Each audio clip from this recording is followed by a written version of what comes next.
ছেলেদের জন্য সোনার যে কোনো জিনিস পরা হারাম। আপনি চাঁদির আংটি, চাঁদি মানে রূপা, বুঝেন তো?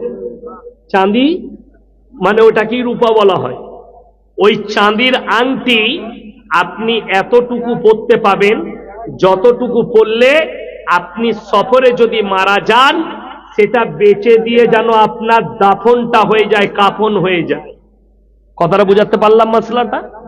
একটা আংটি পড়েছেন রূপোর, ওইটার দাম 2200 টাকা। আচ্ছা বলুন, এই যুগে 2200 টাকায় কাফন হবে না? হবে না? হয়ে যাবে। তাইলে আপনি ওই আংটিটা পরা আপনার জায়েজ আছে, রূপোর আংটি। বাকি আপনি যদি তামার জিনিস পরেন হারাম, আপনি লোহার আংটি পরবেন হারাম, লোহার বালা পরবেন হারাম।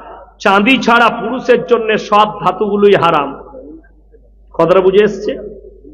হ্যাঁ। আর সোনা পড়া যাবে না।